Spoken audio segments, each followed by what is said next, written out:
అందరికీ నమస్కారం. 2025 జనవరి మాస ఫలితాలు తెలుసుకుందాం. జనవరి నెలలో మిథున రాశి వారికి గ్రహచారం ఎలా ఉండబోతుంది? ప్రతి ఒక్క రాశికి 4 నక్షత్రాలు 9 పాదాలు కూడుకొని ఉన్నటువంటి యొక్క రాసే మనకు ఈ రాశుల యొక్క ఫలితాలు. కాబట్టి ఈ రాశిలో ఎటువంటి యొక్క ఫలితాలు ఉన్నాయి, ఏ నక్షత్రాల వారికి ఎటువంటి ఫలితం ఉంది, మరి షేర్ మార్కెట్లో కానీ లేకుంటే రియల్ ఎస్టేట్ వ్యవహారంలో కానీ గ్రహచార దోషాల గురించే కానీ ఏ నక్షత్రం వారికి ఎలా ఉంటుందనేటువంటి విషయం మనం ఈ జనవరి మాస ఫలితాలలో మనం తెలుసుకుందాం.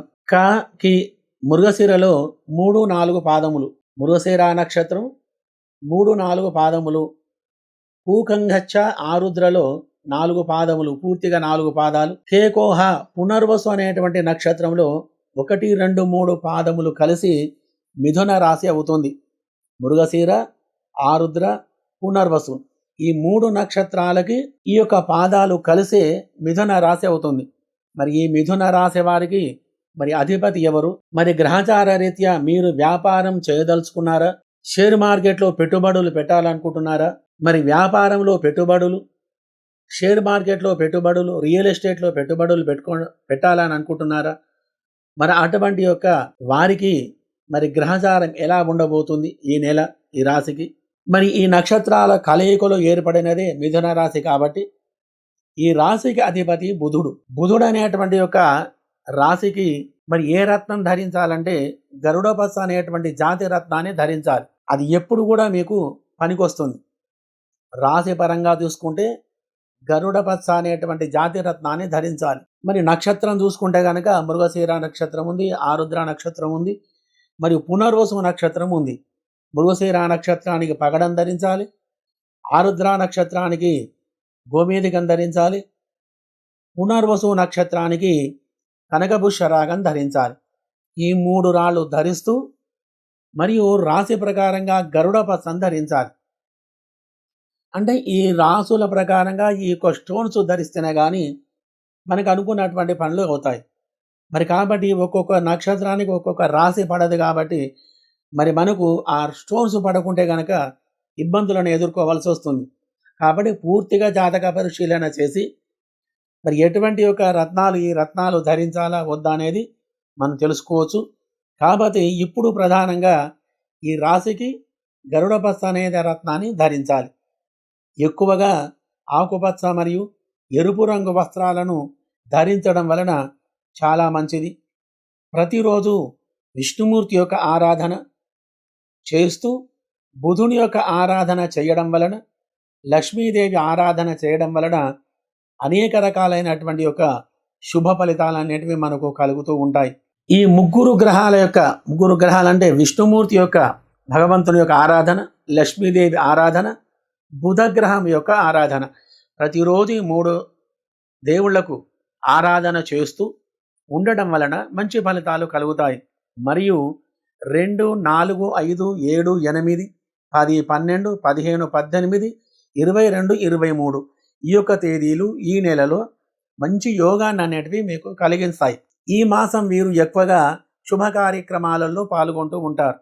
వ్యవహారములో కానీ వ్యాపారములో కానీ అధికమైనటువంటి యొక్క లాభాలు కలిగి ఆనందంగా ఉంటారు.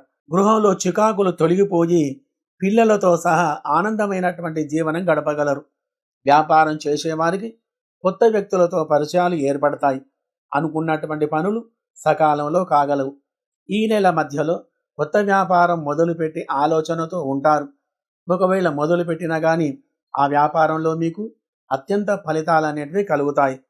వాహనములు కొనుగోలు చేయుట, గృహ సంబంధమైనటువంటి వస్తువులు కొనుగోలు చేయుట, నూతన గృహము కానీ స్థలము కానీ కొనుగోలు చేయుట ఇత్యాది శుభ ఫలితాలు ఎక్కువగా కలిగి ఉంటాయి. బంధువుల రాక కూడా ఎక్కువగా ఉంటుంది. ఎక్కువగా తీర్థయాత్రలు మీరు చేస్తూ ఉంటారు. అన్నదాన కార్యక్రమాలు చేయడం వలన సంఘంలో కీర్తి ప్రతిష్టలు కలిగి అత్యంతమైనటువంటి ఆనందమైన జీవనం గడుపుతారు. ఆధ్యాత్మికమైన కార్యక్రమాలు చేయడం వలన, దైవ బలం వలన మీరు ఏ పని చేసినా కానీ ఆ యొక్క పనిలో అనుకూలమైన ఫలితాలు కలిగి ఉంటాయి. ప్రయాణములు అధికంగా చేస్తారు. డబ్బును ఎక్కువగా ఖర్చు చేస్తూ ఉంటారు. ఎక్కువగా మిత్రుల కలయిక, బంధువులతో కలిసి ఉండుట, ప్రతి ఒక్కరిని నమ్ముకొని ఉండటం, దైనందిన కార్యక్రమాలు చేయుచు దైవ బలం కలిగి మీరు అనుకున్నటువంటి పనులు సాధించుకోగలరు. దొంగల భయం ఉండుట వలన తగు జాగ్రత్తగా మీరు ఉండాలి. మధ్య మధ్యలో కొద్దిగా అనారోగ్య బాధలు మిమ్మలను పీడిస్తున్నా కానీ గ్రహచార బలం చేత బుధుని యొక్క శుభాశుభ ఫలితాల వలన మంచి చైతన్యం అనేది ఉంటుంది. విద్య వైద్య రంగంలో అభివృద్ధి కలిగి ఉంటుంది. మధ్య మధ్య అనుకూలమైనటువంటి గ్రహస్థితి లేక కొద్దిగా విచారముతో ఉండినా కానీ గ్రహస్థితి బాగుగా ఉంటుంది. సుఖమైనటువంటి జీవనం అనేది గడపగలరు. ఈ విధంగా కొద్దిగా అనారోగ్య బాధలు ఎక్కువగా ఉన్నాయి కాబట్టి మధ్య మధ్యలో శివాలయంలో మంచి గుమ్మడికాయను దానం చేసి శివార్చన అనేది మీరు ఒక 11 రోజులు చేయడం వలన ఆ చిన్న చిన్న సమస్యలు కూడా తొలగిపోయి అత్యంత ధనలాభం అనేది ఎక్కువగా మీకు కలిగి ఉంటారు. మరి కాబట్టి ఈ రాశి వారు ఈ నెలలో ఏ రంగంలో మీరు ఉన్నా కానీ ఆ యొక్క రంగంలో అభివృద్ధి చెందాలంటే మంచి ఫలితాలు మీకు రావాలంటే శివాలయంలో 11 రోజులు అభిషేక పూజాదులు జరిపించి 11 గుమ్మడికాయలంటే ప్రతిరోజు ఒక గుమ్మడికాయను బ్రాహ్మణుని కానీ దానం చెయ్యండి.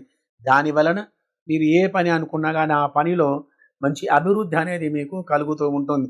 మరి కాబట్టి అత్యంత శుభ ఫలితాలు ఈ నెలలో మీకు కలిగి ఉన్నాయి కాబట్టి ఎటువంటి విషయంలో బెంగ లేకుండా మీ పని మీరు చేసుకుంటూ మంచి ఉన్నతి అనేది మీకు కలిగి ఉంటుంది. మరి కాబట్టి ఏ రంగంలో ఉన్నా ఎటువంటి పని చేస్తున్నా ఏ స్థితిలో ఉన్నా కానీ అత్యంత శుభ ఫలితాలు మీకు కలిగి ఆనందమైనటువంటి యొక్క జీవనం కుటుంబంతో సహా ఈ రాశి వారందరూ కూడా మంచిగా గడపగలరు. శుభం భూయాత్.